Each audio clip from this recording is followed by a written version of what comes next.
कार्यक्रम स्वास्थ्य चर्चा में श्रोताओं आप सभी का बहुत बहुत स्वागत है। आज इस कार्यक्रम में हमारे बीच हैं डॉक्टर शालिनी कोठियाल और आज आपसे बातचीत का विषय रहेगा बदलते मौसम में स्वास्थ्य रक्षा।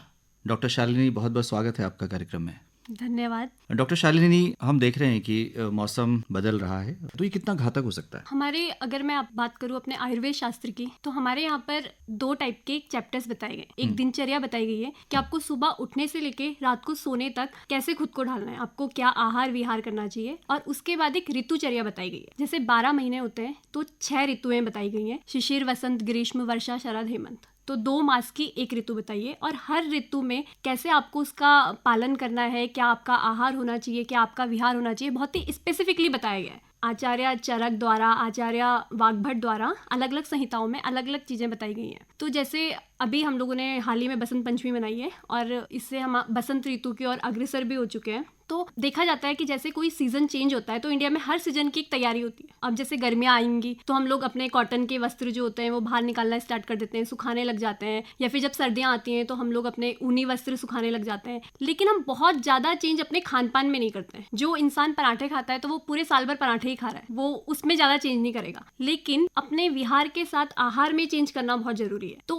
अगर इस ऋतु में भी एक बहुत क्रूशियल टाइम होता है जिसे हम ऋतु संधि कहते हैं, तो वो ऋतु संधि होता है जब पहली ऋतु खत्म होने वाली होती है उसके अंतिम 7 दिन जी, संक्रमण काल। हाँ जी, और दूसरी ऋतु स्टार्ट होने वाली है उसके आने वाले 7 दिन। तो ये जनरली 14 to 15 डेज का एक जो टाइम होता है उसे हम ऋतु संधि कहते हैं। ये हर व्यक्ति के लिए बहुत क्रूशियल टाइम है क्योंकि ये जो रोग होते हैं वो सबसे ज्यादा इस ऋतु में आप उनकी चपेट में आ सकते हैं। तो ये इस ऋतु को कैसे आपको फॉलो करना है, क्या क्या चीजें फॉलो करनी चाहिए, या फिर इसमें मैं एक श्लोक आपको बोलना चाहूंगी, असात्मजा ही रोगा स्यु सहसा त्यागशीलनाथ। अगर आप पहली ऋतु का खान पान एकदम से छोड़ेंगे और दूसरी ऋतु को एकदम से अपना देंगे तो आपको बहुत सारे रोग जकड़ सकते हैं। तो आपको धीरे धीरे, जैसे हम लोग देखते हैं कि लोग पहले गर्म पानी से नहाते थे सर्दियों में और एकदम से छोड़ के ठंडे पानी से नहाने लग जाते हैं, तो उसके बीच में एक स्टेज आती है गुनगुने पानी की, हम लोग वो स्किप कर देते हैं, हम लोग सीधा दूसरी जगह पहुंच जाते हैं। तो ऐसे बताया गया है कि कैसे आपको ऋतु संधि में खुद का ध्यान रखना है और धीरे धीरे आपको, जो अब मौसम थोड़ा गर्म होने लग गया है तो धीरे धीरे आपको कैसे अडेप्ट करना है, गर्मियों की चीजें कैसे अडेप्ट करके सर्दियों की चीजें कैसे छोड़नी है, उस प्रॉपर उस चर्या को ऋतुचर्या कहा गया है। तो जैसे अगर हम देखते हैं इसमें जो मेनली हमारे जो दोष के अकॉर्डिंग ऋतुएं डिवाइड करी गई हैं, जैसे वात, पित्त, कफ। तो अभी बसंत ऋतु में जो कफ दोष होता है उसका प्रकोप हो जाता है। तो कफ दोष का मेनली जो स्थान होता है वो ये ऊर्ध्व जत्रुगत, जो ये अपर क्लेविकल रीजन होता है, जो यहाँ की जो डिजीज होती है वो बहुत प्रोन हो जाती है। जैसे सर्दी, जुकाम, खांसी हम देखेंगे आजकल बहुत ज्यादा होती है। वसंत ऋतु में नई नई कोपले आनी स्टार्ट होती है। तो जिन लोगों को पॉलन ग्रेन से प्रॉब्लम होती है, राइनाइटिस, एलर्जिक जितनी डिजीज होती है वो लोगों को बहुत ज्यादा जकड़ने लग जाती है। तो उन चीजों से कैसे अपने आप को बचाव किया जाए, तो मैं आपको वो थोड़ा एक बताऊंगी। आपने बहुत ही विस्तार से बताया कि ऋतु संधि क्या है और जिसे हम संक्रमण काल कहते हैं। आपने बताया कि ये 14 दिन का समय आमतौर पर होता है। तो इस दौरान जो परिवर्तन है उसके अनुसार हम अपने को ढालने की कोशिश करें। हम देख रहे हैं कि इस समय काफी लोगों को ज्वर है और कफ, जैसे कि आपने कहा। लेकिन इस बार हम एक चीज और देख रहे हैं कि जैसे आमतौर पर जो वायरल बीमारियां होती हैं वो 4 दिन, 5 दिन या 7 दिन की रहती थी। इस बार कुछ ये लंबी खींच रही है, क्या कुछ खास कारण आपको नजर आता है? आजकल ऋतु विपर्य बहुत ज़्यादा देखा जाता है। ऋतु विपर्य मतलब कि अब आप देखेंगे कि सीजन में भी बहुत वेरिएशन आते हैं। जब ज़्यादा बारिश नहीं पड़नी चाहिए तो ज़्यादा बारिश पड़ रही है, जब ज़्यादा गर्मी नहीं पड़नी चाहिए तो ज़्यादा गर्मी पड़ती है। तो ये बहुत बार उस वजह से जो सीजनल चेंजेस आते हैं उस वजह से जो व्याधियों का टाइम होता है वो या तो बढ़ जाता है या घट जाता है। तो जनरली बढ़ता ही है। और हमारा खान पान, क्योंकि हम लोग ऋतुचर्या लिखा तो बहुत अच्छा शास्त्रों में गया लेकिन फॉलो नहीं कर रहे हैं। तो जो जैसा चल रहा है वो वैसा चल ही रहा है। इस वजह से भी है कि जो संक्रमण हमें हो रहा है वो लंबे टाइम तक हमारे साथ रहता है और हम लोग परहेज पे बिल्कुल ध्यान नहीं देते हैं। इस वजह से वो ज्यादा लंबे टाइम तक चलने पे लगा हुआ है। तो हम अब एक एक करके बात करते हैं। तो इस मौसम में कौन सी प्रमुख बीमारियां होने की संभावना है, जैसे ये परिवर्तन काल है? तो अभी तक जैसे अभी सर्दियों का मौसम था जिसे हम लोग हेमंत और शिशिर ऋतु कहते हैं। इस टाइम पर क्या होता है कि हमारी जो पाचका अग्नि रहती है वो बहुत ही स्ट्रांग होती है। जो डाइजेस्टिव हमारा पावर होता है वो बहुत अच्छा होता है। जठराग्नि कहते हैं। हाँ जी, जिसे जठराग्नि हम लोग बोलते हैं आम भाषा में, वो काफी स्ट्रांग रहती है। तो हम लोग जो भी खाते हैं वो इजिली पच जाता है। अब धीरे धीरे हम लोग जैसे वसंत ऋतु की तरह और ग्रीष्म ऋतु की तरह अग्रसर होंगे तो अब देखेंगे कि हमारा जो डाइजेस्टिव सिस्टम है या फिर डाइजेस्टिव पावर जठराग्नि थोड़ी सी वीक होने लग जाती है, हमारे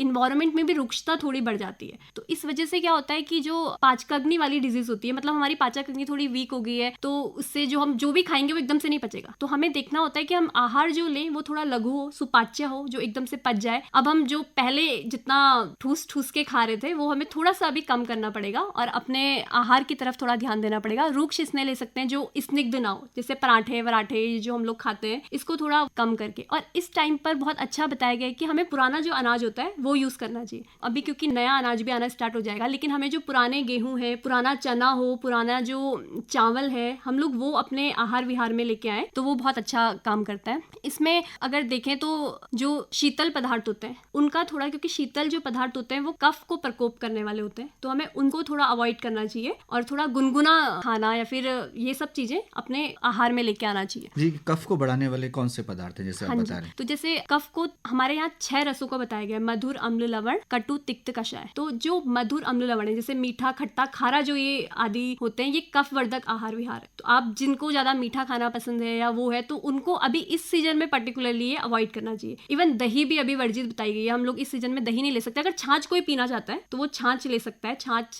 कफ को कम भी करेगी। और छाछ में अगर आप हींग का तड़का लगा के या फिर जीरा का तड़का लगा के ले सकते हैं तो वो बहुत ही बेनिफिशियल होती है। और जो तिक्त मतलब तीखा खाना जिसे पसंद है, वो एक्चुअली में तीखा खाने वालों के लिए थोड़ा अच्छी ऋतु है कि आप जो घर पे तीखा बनाए। मैं तीखे में जंक फूड को प्रेफर नहीं करूंगी, जो जंक फूड और बाहर का खाना है, तो आप तीखा खाना ले सकते हैं। जैसे घर पे पिपली होती है, लौंग होती है, आप खाने में उसका ज्यादा इस्तेमाल कर सकते हैं, वो भी कफ को शमन करने में। और या फिर कफ निस्सारक होती है, कफ को बाहर निकालने में भी आपकी हेल्प करती है कि किसे ज्यादा खांसी है या फिर कफिंग की अगर प्रॉब्लम होती है तो उसमें भी आपको बहुत हेल्प करती है। आरंभ में आपने चर्चा की कि इस समय एलर्जीज ज्यादा होती हैं, परागकण क्योंकि इस समय फूल पल्लवित पुष्पित हो रहे हैं तो ये समस्या आ सकती है। क्या सलाह है ऐसे लोगों को जिनको इसकी हिस्ट्री रही है? इसका एक बहुत अच्छा वो है, अगर जिन लोगों को ये बहुत लंबे टाइम तक रहता है तो उनको ये इस टाइम पे एग्रीवेट बहुत ज़्यादा हो जाती है। तो इसका एक नस्या आयुर्वेद में बताया गया है। नस्या में हम लोग जो घर पर कर सकते हैं उसे प्रतिमर्श नस्या कहते हैं। उस नस्या में आप क्या कर सकते हैं कि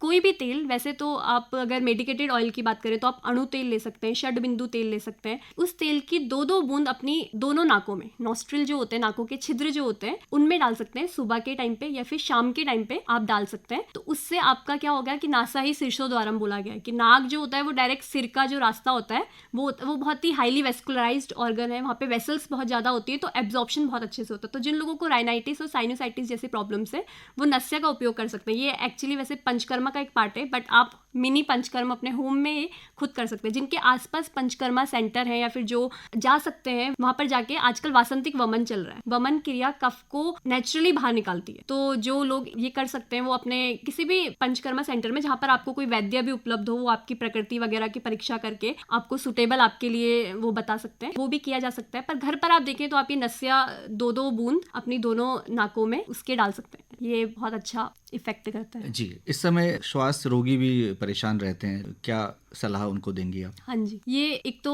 पॉलन ग्रेन वाला टाइम है तो श्वास रोगियों के लिए भी बहुत वैसा टाइम हो जाता है, क्रूशियल टाइम है। तो पिपली जो बहुत ही इजीली आपको अवेलेबल हो जाती है, तो आप पिपली चूर्ण शहद के साथ, क्योंकि शहद भी कफ को शमन करने में आपका हेल्प करता है, तो आप पिपली चूर्ण को शहद के साथ मिलाकर चाट सकते हैं, वो आपका बहुत हेल्पफुल है। और एक मैं बोलना चाहूंगी ब्रीदिंग एक्सरसाइज, जो हमारे आयुर्वेद में योग, प्राणायाम, व्यायाम का जो बोला गया है, तो जितने भी ये ब्रीदिंग रिलेटेड प्रॉब्लम्स होती है, क्योंकि दमा के जो रोगी होते हैं वे भी एक ब्रीदिंग रिलेटेड प्रॉब्लम है, तो आप वो प्रैक्टिस कर सकते हैं। जैसे अनुलोम विलोम हम करते हैं, कपालभाति हम कर सकते हैं। तो हम रोज सुबह सूरज के उठने से पहले, क्योंकि कफ का भी एक टाइम है 6 बजे से 8 बजे तक, 10 बजे तक स्पेशली ये कफ का टाइम होता है, तो आपको 6 बजे से पहले उठना है। अब थोड़ा आप सर्दियों में थोड़ा लेट उठते थे तो उसको थोड़ा आपको अर्ली मॉर्निंग करना पड़ेगा कि आपको 6 बजे से पहले उठ के हल्का सा प्राणायाम करके, जो ब्रीदिंग एक्सरसाइजेज हैं वो करके, अनुलोम विलोम, कपालभाति अपनी जगह पे बैठ के एक जगह कर सकते हैं। और जो लोग योगा के अभ्यास करते हैं वो वृक्षासन, उष्ट्रासन, पश्चिमोत्तान आसन, ये सब ब्लड सर्कुलेशन बढ़ाने में बहुत आपको हेल्प करते हैं बॉडी में, तो इनकी भी प्रैक्टिस कर सकते हैं। डॉक्टर शालिनी, क्या इस मौसम में त्वचा संबंधी रोग भी हो सकते हैं? हाँ जी, इस मौसम में फोड़े फुंसी जो हम लोग बहुत आम उसमें देखते हैं तो बहुत ज़्यादा होते हैं। इसके लिए अष्टांग हृदय में एक चीज़ बोली गई है कि आपको उद्वर्तन करना है। उद्वर्तन का मतलब होता है आपको उपटन लगाना होता है। तो उपटन का जैसे आप चना होता है, जौ होता है, इनका जो आटा होता है उसमें आप तेल लगा के, हल्का सा तेल लगा के अपनी पूरी बॉडी पे रगड़ सकते हैं। सरसों के बीज होते हैं, उनको पीस के उनमें तेल डाल के आप वो भी पूरी बॉडी पे लगा सकते हैं। या आपको वैसे कॉस्मेटिक रीजन भी वो भी बहुत अच्छा करता है, आपको कांति देता है, अच्छा लश्चर आपकी स्किन भी देता है, और जितने भी फोड़े फुंसी वाले जो रोग है उनसे भी आपको निजात पा सकता है। खदीर को बहुत अच्छा कुष्ठग्न बोला गया है, तो आप जैसे खदीर के क्वाथ बना के पी सकते हैं। बच्चों के लिए क्या कहना चाहेंगे, और खास तौर से जो परीक्षा इस समय चल रही है, परीक्षा की तैयारी कर रहे हैं, तो उनको कोई सलाह है आपकी, क्योंकि वो तनावग्रस्त भी हैं? कि ये मौसम अभी एग्जाम्स के टाइम का भी चल रहा है, और एक तरफ एग्जाम्स और एक तरफ शादियों का सीजन भी चल रहा है, तो लोग खान पान में थोड़ा डिसबैलेंस भी हो रहा है। तो एग्जाम्स में क्या होता है, ये टाइम वो है कि बच्चा पूरे साल भर पढ़ाई करता है और अभी उसे रिवीजन करना होता है। तो क्या होता है कि वो पूरी रात रात भर पढ़ाई करता है, जिससे जो एक होता है अनिद्रा, इंसोम्निया जिसे हम कहते हैं, उसके बच्चे बहुत ज़्यादा शिकार हो जाते हैं। तो मैं ये तो बिल्कुल नहीं बोलूँगी कि आप पढ़िए नहीं, क्योंकि ये वो टाइम है कि बच्चे को पढ़ना ही पढ़ना है, बट प्रॉब्लम थोड़ा सा कम हो सकती है अगर आप अपना खान पान बहुत अच्छे से ध्यान दें। तो जैसे जो बच्चे पढ़ाई करते हैं उनको आप बहुत अच्छा टाइम टेबल बनाने के बाद क्या करना चाहिए कि हर 2-3 घंटे पढ़ने के बाद एक एक्सरसाइज अगर आप करते हैं, या फिर आप वॉक कर लीजिए, या कोई भी एक ब्रीदिंग एक्सरसाइज, आप बैठ के श्वास प्रश्वास अपनी जो ब्रीद आप कर रहे हैं आप उसको भी ध्यान से देखते हैं, तो वो भी आपको कंसंट्रेट होने में बहुत हेल्प करती है। और व्यायाम अगर जो करता है वो तो बहुत वेल एंड गुड है कि आप मेडिटेट कर पाएँ, व्यायाम कर पाते हैं, तो बहुत अच्छी बात है। अब त्योहारों का मौसम भी आएगा, तो इसमें भी कुछ खास सावधानी रखने की आवश्यकता है, क्योंकि इस दौरान जो हमारा खान पान है वो कुछ ज़्यादा तैलीय हो जाता है, और वसा का प्रयोग ज़्यादा करते हैं, मीठे का प्रयोग भी ज़्यादा होता है। हाँ जी, वही मैं आपको, जो मैंने स्टार्टिंग में आपको बोला था कि हम लोग हर ऋतु की बहुत अच्छे से तैयारी करते हैं, पर हम खान पान में ज़्यादा नहीं कर पाते, तो हम लोगों को थोड़ा अवॉइड करना पड़ेगा। अब मीठे का सीजन जितना था वो शिशिर ऋतु तक, जो सर्दियाँ चली गई वहाँ तक था। अभी यहाँ पर थोड़ा सा हम लोग तीखा खा सकते हैं, लेकिन हमें मीठा अवॉइड करना पड़ेगा, इसका कोई ऑल्टरनेट नहीं होता है। अगर एक मैं आपको बोलती हूँ, पथ्ये सति गदार्थस्य किम औषधम निषेवणे, पथ्ये असति गदार्थस्य किम औषधम निषेवणे। इसका अर्थ ये है कि जो व्यक्ति पथ्य मतलब हेल्दी फूड खाता है